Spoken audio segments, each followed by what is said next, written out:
Olá, estamos aqui mais uma vez para a gente estudar a Bíblia com o nosso guia de estudo aqui, ó. Alusões, imagens e símbolos, como estudar a profecia bíblica. Guia da Escola Sabatina, da Igreja Adventista do Sétimo Dia, e a gente estuda a Palavra de Deus de forma didática e fica mais fácil de entender, né? A gente está estudando aqui as profecias, os fundamentos de Gênesis, os conceitos importantes, as chaves para a gente entender o código do final da Bíblia, das profecias que são reveladas no Apocalipse, no livro de Daniel. Nas últimas semanas a gente estudou sobre as nações, né? Os povos que foram se aglomerando em cidades, o povo que Deus escolheu, mas o povo se rebelou, não quis Deus como rei, decidiu governar a si mesmo e foi só o caos. E nessa semana a gente vai estudar aqui sobre compreendendo o sacrifício. Então, tema bem bacana. A gente acabou de sair da Páscoa aí e é importante a gente entender essa simbologia, o que é que foi cumprido na cruz e a partir de então não precisou mais ser feito e o que continua vigorando até hoje, né? Então fica comigo aqui, vai ser rapidinho, logo após a vinheta. Vai valer a pena, vale a nossa salvação.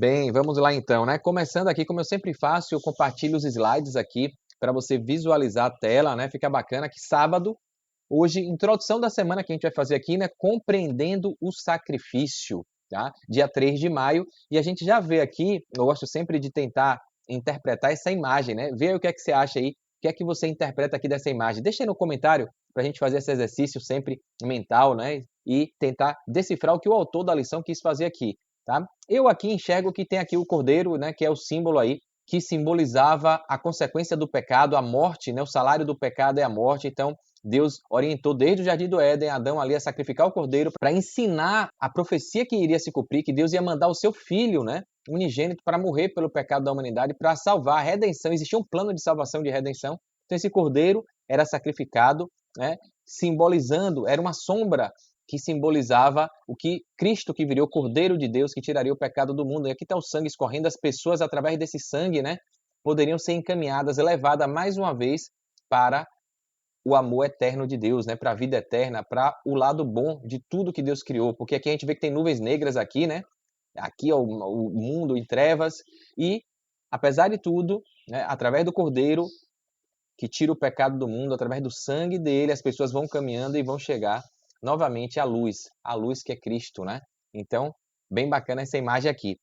A introdução começa aqui, ó, o verso para memorizar. Toda semana a gente tem um verso, esse verso está no Apocalipse, capítulo 5, verso 9. Então, pega a sua Bíblia aí, você dá um pause aqui, dá uma olhada e é isso aqui que está lá, ó. E cantava um cântico novo, dizendo: digno és de pegar o livro e de quebrar os selos. Então, perceba como, né, o livro que a gente já estudou, o livrinho que estava fechado de Daniel, e depois João recebeu o anjo ali com o livro aberto, Jesus com o livro aberto na mão, né?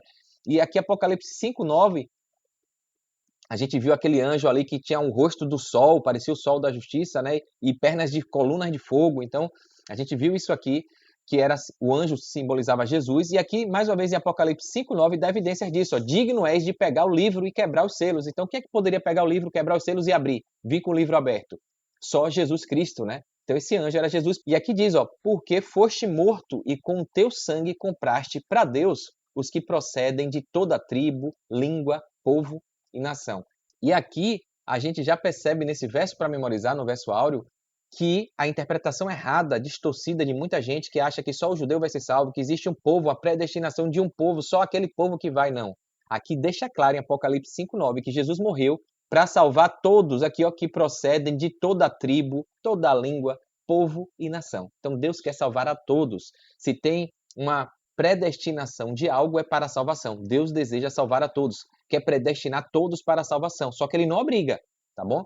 A pessoa, se não aceitar, não obedecer, ele não vai levar obrigado. Então a pessoa vai se perder por livre-arbítrio, por decisão e escolha própria, tá bom? Então, acaba essa ideia de que Deus escolheu o povo de Israel, a gente já viu isso aqui, né? Para ser salvo só eles. Não, ele foi escolhido para ser o representante de Deus na terra, para pregar a mensagem, para ser o exemplo, para ensinar como é que deveria ser a obediência. E eles erraram nisso, né? Não reconheceram Cristo. A gente estudou tudo isso aí sobre as nações. A introdução aqui o professor Gilberto Brasiliano traz, ó, deixa eu colocar aqui para você. A morte do cordeiro no sacrifício diário colocava o pecador numa posição de perdão diante do Senhor. E ele saía do santuário justificado pela fé na morte do cordeiro, né? Então existia um ritual ali pedagógico, didático, para simbolizar o que aconteceria, né? O que seria necessário. Seu substituto, que simbolizava Jesus em seu sacrifício na cruz.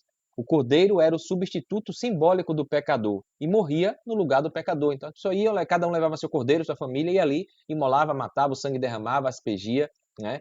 Então, aquela família tinha os pecados ali perdoados, aquela pessoa.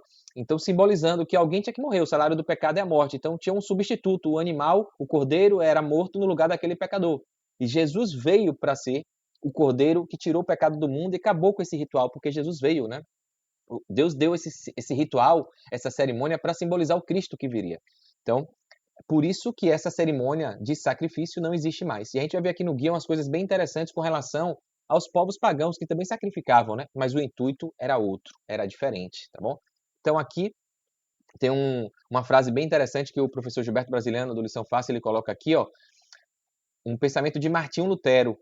Em sua vida, Cristo é um exemplo que nos mostra como viver. Em sua morte, um sacrifício satisfatório do Cordeiro de Deus por nossos pecados. Em sua ressurreição, um vencedor que nos dá sua vitória. Em sua ascensão, né, quando ele sobe para o céu, um rei que nos governa. Em sua intercessão, que é que ele está lá fazendo agora no santuário celestial, que a gente viu que foi aquela profecia que o povo não entendeu, a igreja primitiva, dos 2.300 tardes e manhãs o santuário seria purificado, acharam que Jesus ia voltar, a mensagem foi doce como mel, mas amarga no estômago, ou seja, erraram no evento, né? Seria a passagem do santo para o santíssimo, Jesus como sumo sacerdote intercedendo por nós, né? Então, é isso que a gente vai entendendo o contexto e a origem do povo remanescente de Deus, que depois disso estudou e viu, entendeu a profecia que Daniel estava no livro trancada, João pediu para abrir, e a mensagem do advento a todo mundo nessa geração, a necessidade da obediência dos 10 mandamentos, né?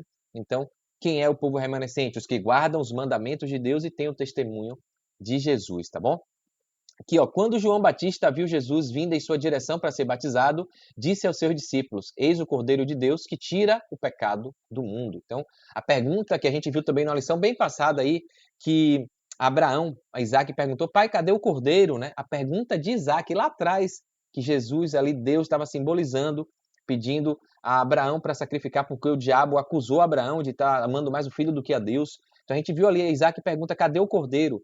E aí, em outra época, lá na frente, aparece João Batista respondendo a pergunta de Isaac, né? Olha aqui a resposta, ó, eis o Cordeiro de Deus que tira o pecado do mundo, né? Então está lá em João, capítulo 1, verso 29. Essa foi uma expressão profética que apontava para a morte de Jesus em favor da humanidade, de forma substitutiva, né? Isso, ou seja, como o Cordeiro era morto para, né, perdoar o pecado daquele ser humano ali, Jesus veio para morrer por todos nós, né? Substituindo Adão e Eva que pecaram lá no Éden, porque um pecou, né? O pecado veio por causa de uma família, de um ser humano, e assim também o preço da morte foi pago por um ser humano. Jesus é o novo Adão, o segundo Adão, né? Então a Bíblia, algumas pessoas colocam isso, né? O pecador deveria morrer, mas Jesus morreu em seu lugar e quitou a dívida com a lei de Deus. Então qual era a lei? Que o salário do pecado é a morte. A quebra do mandamento, existiu o mandamento de não comer a árvore do bem e do mal, né? Do conhecimento do bem e do mal, e comeu. Então quebrou a lei de Deus, se separa de Deus. É um pecado. O pecado é a quebra da lei.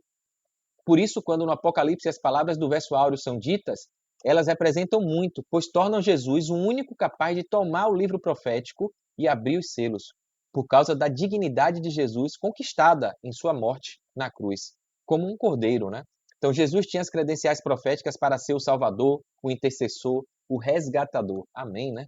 Então louvado seja Deus pela salvação, por esse plano que existia desde a criação. Antes de criar o mundo, Deus já tinha esse plano, caso o livre-arbítrio fosse usado de forma errada, como infelizmente foi. E ainda hoje continua sendo. As pessoas negligenciam a mensagem de salvação, de vida eterna, né? Essa luta cósmica, esse conflito entre o bem e o mal. Então aqui, ó, Ellen White coloca aqui: ao olhar as nações dos salvos para o seu Redentor e saberem que seu reino não terá fim, irrompem um hino arrebatador. Digno é o Cordeiro que foi morto e nos remiu para Deus com seu muito precioso sangue. Grande Conflito, página 651. Então, o professor coloca aqui, ó, vamos no estudo desta semana ampliar nossa visão sobre os sacrifícios que eram feitos e como isso aumenta a dignidade de Jesus como nosso Salvador, né? E aí nos deseja um bom estudo. Então, vamos ver aqui no guia, pegando aqui o guia, estou com o guia aqui na mão, eu marquei algumas coisas interessantes, né?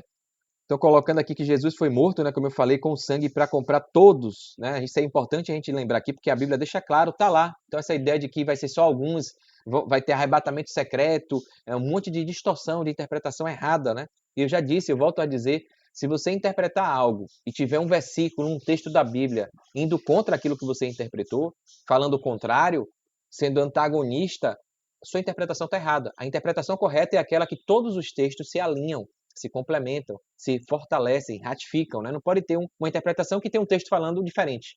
Então a interpretação está errada, tá? Porque a Bíblia não se contradiz, né? Então aqui a lição também diz, né, sobre João Batista, que declarou que Jesus era o Cordeiro de Deus que tiraria o pecado do mundo, uma referência inconfundível à ideia dos sacrifícios que apontavam para a morte substitutiva de Cristo em favor da humanidade, né? Aqui continua o fato de Jesus ser apresentado nessa cena crucial como um cordeiro que parecia que tinha sido morto, lá em Apocalipse 4, né, e 5, é uma chave essencial para compreender todo episódio profético, né? Ou seja, um cordeiro que parecia morto, mas por quê? Porque ele reviveu, ele ressuscitou, né? Os seres celestiais reconhecem que Jesus é digno quando ninguém mais é, e sua dignidade revela o que Deus fez por meio dos sacrifícios. A dignidade de Cristo, o amor infinito do Senhor, que fez o sacrifício supremo, um ato que levará os seres humanos e as criaturas inteligentes no universo a se maravilharem por toda a eternidade. Outra coisa interessante, o texto que tem aqui no auxiliar, né? Um comentário auxiliar aqui, ó.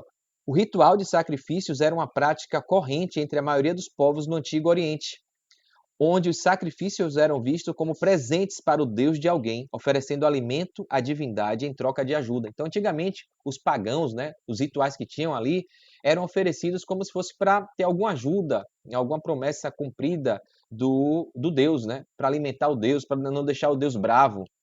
No entanto, a Bíblia dá um significado radicalmente diferente ao ritual de sacrifícios pedido por Deus, né?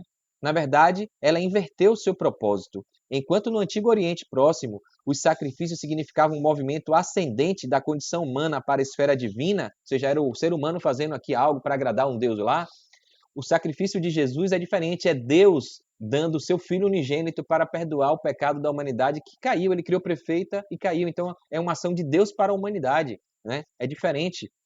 A lógica muda completamente.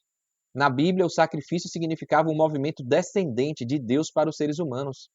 No Antigo Oriente, o Deus criou os humanos para ser escravos, que o serviriam e lhe proveriam comida. Então, essas mitologias gregas, né, greco-romanas, essa coisa toda aí do paganismo, de Césares que faziam o holocausto ali dos filhos, né, sacrificavam para os deuses. Então, era tudo com o intuito de receber algum presente. E, na verdade, o sacrifício dos cordeiros que Deus pediu e de Jesus foi um presente de Deus para a humanidade, para resgatar, né, e destruir o inimigo, o diabo, né? Então, percebe a diferença?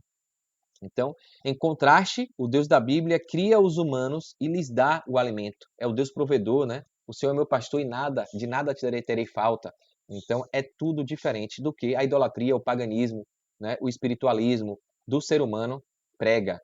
Nesta lição, estudaremos o significado bíblico dos sacrifícios. O entendimento bíblico dos sacrifícios depende do contexto literário que eles aparecem. Isso é importante, eu achei legal isso aqui, ó.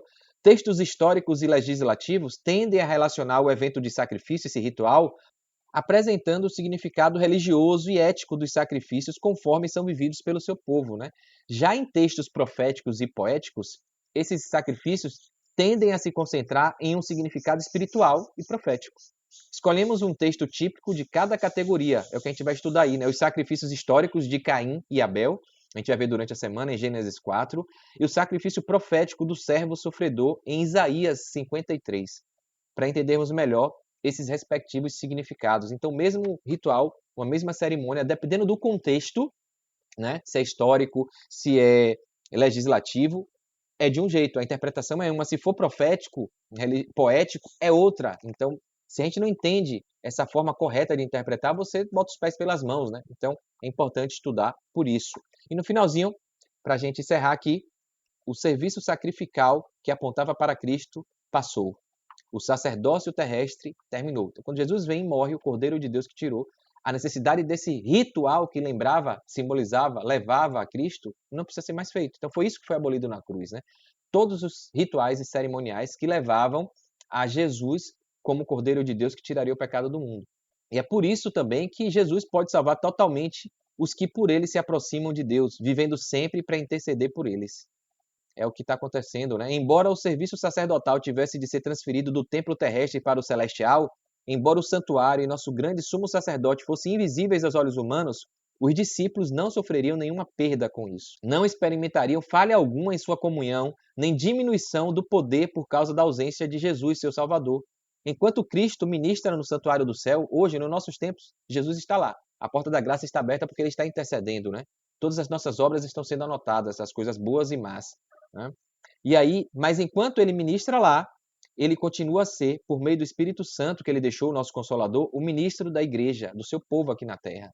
Tá? Isso está no Desejado de Todas as Nações, da escritora Ellen G. White. E aqui, ela também dá, no Desejado de Todas as Nações, página 56 e 57, ela dá até uma interpretação do porquê Deus orientou a cerimônia da Páscoa, né? Por meio da cerimônia pascal, Deus estava procurando desviar seu povo das preocupações terrenas que tinha e fazê-lo lembrar-se da maravilhosa obra que ele havia feito em sua libertação do Egito. Desejava que vissem nessa obra uma promessa de libertação do pecado, como o sangue do Cordeiro morto proteger os lares de Israel. Assim também o sangue de Cristo os salvaria. Então já faz aqui a escritora um lembrete daquele momento lá, né? Do anjo da morte que passou nas pragas, né? De colocar o sangue ali na porta para não receber a condenação, né? E aí Jesus vem também mostrando, ratificando essa ideia, né? E aqui para finalizar, termina aqui no comentário bíblico adventista: Cristo depôs o manto real, sua régia coroa e revestiu sua divindade com a humanidade, a fim de tornar-se um substituto e penhor pelo gênero humano, para que, morrendo em forma humana, por sua morte, pudesse destruir aquele que tinha o poder da morte. Então Jesus veio como homem mesmo. A divindade dele, o poder divino, ele deixou guardado, ele não usou. O diabo tentou ele: se você é filho de Deus mesmo, se joga aqui, né? Faz essa pedra virar pão. Ele não usou nada ao seu benefício próprio. Tudo que ele fez, o poder que ele deu, inclusive para os apóstolos, foi para ajudar o outro, né? Não para ele. Então, ele não morreu como Deus, ele não ressuscitou como Deus, ele morreu como homem, ressuscitou como homem, e depois ele foi para o céu e retomou a sua veste divina, né? Porque quando ele veio aqui, a escritura deixa claro, ele revestiu sua divindade com a humanidade, ele colocou um corpo carnal, né? Então o verbo se fez carne. E aí isso é importante para tirar as narrativas e interpretações erradas de que as pessoas acham que Jesus veio e usou seus poderes para benefício próprio. Não, né? Ele veio a um corpo, a Bíblia fala que há um só Deus, um só corpo, uma só povo, uma só igreja. Então o corpo de Jesus, humano, carnal, morreu, esse corpo humano ressuscitou, ele ficou aqui e depois de 40 dias ele subiu ao céu, né? Então, é assim que vai acontecer com a gente, né? E o diabo tem distorcido essa interpretação de espiritualismo, de espírito alma vagante, né? Um corpo fica aqui e uma alma, o espírito da pessoa fica vagando aí, fazendo coisas, né? E aí vem interpretações diversas, falando que o ladrão foi na sexta-feira com Jesus, mesmo Jesus dizendo que não foi no domingo. Ele pegou para Maria e falou: não toque em mim porque eu ainda não fui para o Pai, né? Então são interpretações que as pessoas têm e que deixam o inimigo enganar. Um pouco de mentira com um pouco de verdade, né? Então, morto, a Bíblia fala que não sente, não fala, não louva, né? O pensamento já no esquecimento, o corpo vira pó, o espírito, o fôlego de vida vai para Deus e a pessoa deixa de existir, está dormindo, a morte é como um sono. Ele dá vários exemplos da filha de Jairo, de Lázaro.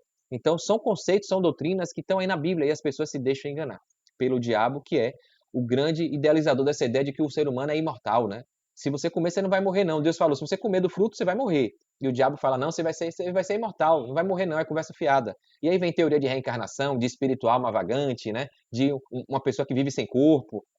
Tudo contra o que a Bíblia diz, né? Então Jesus vem morrendo de forma humana, por sua morte pôde destruir aquele que tinha o poder da morte. Era Lúcifer, Satanás, né? Ele não poderia ter feito isso como Deus, mas vindo como ser humano. Cristo podia morrer. Pela morte venceu a morte. Por isso que a gente fala que Jesus matou a morte, né?